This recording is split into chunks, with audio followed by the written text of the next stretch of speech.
Gracias por continuar, seguimos en Noticias Sin Límite. Vámonos porque es momento de dar un viaje por la prensa nacional. El tema destacado, los periódicos nacionales este jueves, son las recomendaciones que hizo la Organización de Naciones Unidas en materia de derechos humanos a México. Bueno, pero ¿qué más nos dice la prensa nacional? Vámonos al periódico Reforma.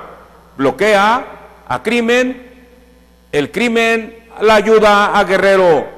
Grupos del crimen organizado han impedido la entrega de ayuda a los damnificados de Guerrero.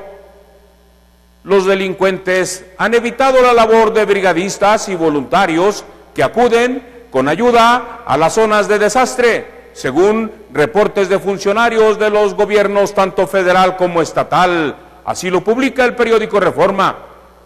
Flota fichita en inundaciones. Octavio Mijangos no solo avaló como delegado de Conagua obras irregulares en la zona siniestrada en Acapulco por las lluvias de hace un mes.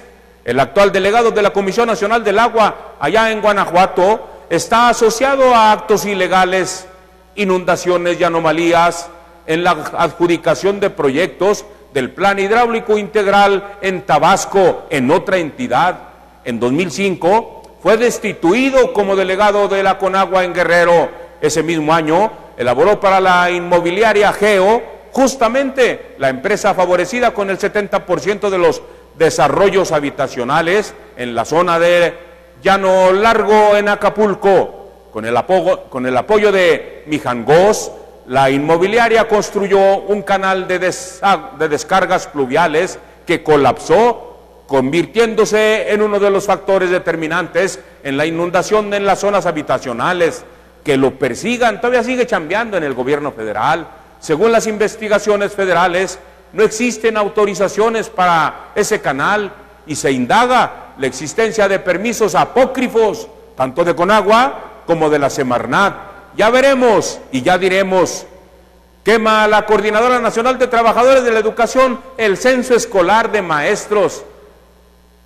Allá, los trabajadores de la educación robaron y quemaron los paquetes del censo escolar que el Instituto Nacional de Estadística y Geografía, el INEGI, realizaba en aquella entidad. En la columna Templo Mayor, la contienda por la presidencia del PAN pinta para hacer una reedición de un viejo pleito.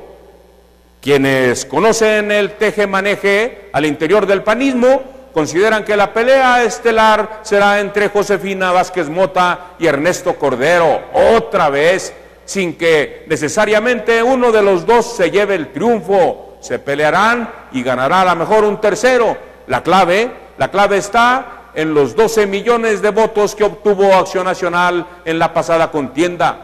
La gente de Vázquez Mota insiste en que esos sufragios le darán a su jefa el sustento para tomar las riendas del partido. Pero del otro lado, del lado de los corderistas, la versión es distinta. Dicen que esos fueron votos duros del PAN, que nada tiene que ver Josefina en ello, que de cualquier forma los habían recibido sin importar quién fuera postulado a la presidencia de la República.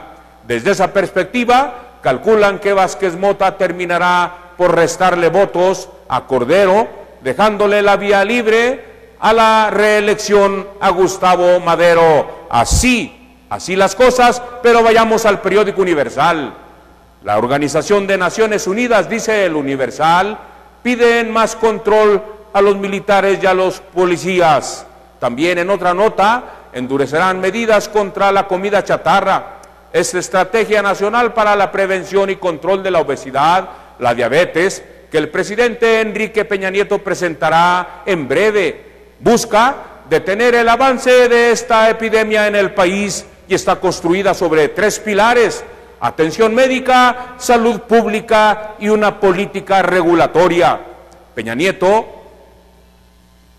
dice que hay candados de operación en casinos y en su columna Bajo Reserva, Paco dicharachero y muy serio subió hace unos días a su vuelo México-Madrid en la línea Iberia. El expresidente Vicente Fox iba acompañado de su esposa Marta Sagún y de su hija Ana Cristina. Los tres subieron muy callados, ya apenas devolvieron algunas sonrisas a uno que otro pasajero de la aeronave. Después de cruzar el Atlántico, don Vicente llegó cabizbajo, pensativo, al aeropuerto de Barajas, y ahora sabemos que su expareja Lilian de la Concha está involucrada en un juicio por lavado de dinero en una corte de Estados Unidos. Ni el exmandatario ni el Centro Fox han dicho una sola palabra sobre el caso. Un expediente muy incómodo para la familia del guanajuatense, así nos lo dicen. Vámonos al periódico Milenio. Peña y Obama ya miran hacia adelante, dice Wine, el embajador de Estados Unidos en México. Anthony Wine aseguró que los presidentes Enrique Peña Nieto y Barack Obama ya miran hacia adelante, dejando a un lado las diferencias por las acusaciones de espionaje de su gobierno a funcionarios nacionales. Sí, mientras a nosotros nos dejan como negros de coraje. Engañan policías, la prueba del polígrafo, otra versión, y vamos, ya diremos esas cosas. Cervezas, impuesto de la acente. A comercios y comerciantes de la zona del Monumento a la Revolución denunciaron que los maestros de la Coordinadora Nacional de Trabajadores de la Educación comenzaron a cobrarles impuestos, consumen cerveza y se marchan sin pagar. Vaya maestros. Trascendió la columna del Milenio que María Marván, Benito Nasif, Marco Baños y Lorenzo Córdoba, los consejeros del IFE, que se mantendrán en el cargo, ya toman providencia por el 1 de noviembre, cuando 5 de sus compañeros, incluido el presidente Leonardo Valdés, cumplen su periodo de funciones y se irán. Los 4 consejeros ven poco probable el que el Congreso defina los nuevos nombramientos antes de que se apruebe la reforma político-electoral, por lo que deben garantizar la operación del organismo. Así las cosas en ese consejo, y aunque a ninguno de ellos anda muy entusiasta por fungir como el último consejero o presidente del instituto, ya que con la reforma posiblemente venga el Instituto Nacional. Vámonos a Excelsior, siendo las 2:29. Sancionador por la Cámara, operó la web de Los Pinos, Jorge Alejandro Arciga Anzo. Fue director general de Tecnologías de la Información en la Presidencia de México cuando estaba allí Felipillo. A pesar de que en el 2004 fue sancionado por la Cámara de Diputados debido a unas irregularidades en una licitación, como son del mismo espacio, son de los dos de Guanajuato, pues lo dejó. Buscan crear fondo de ganancia petrolera, dice otra de las informaciones. Y en frente político, caiga quien caiga, después del salpullido diplomático que causó en la piel del país la revelación de Edward Snowden, de que no solo el entonces candidato Enrique Peña Nieto fue espiado, sino que las labores de inteligencia de Estados Unidos allanaron también a Felipe Calderón cuando fue presidente.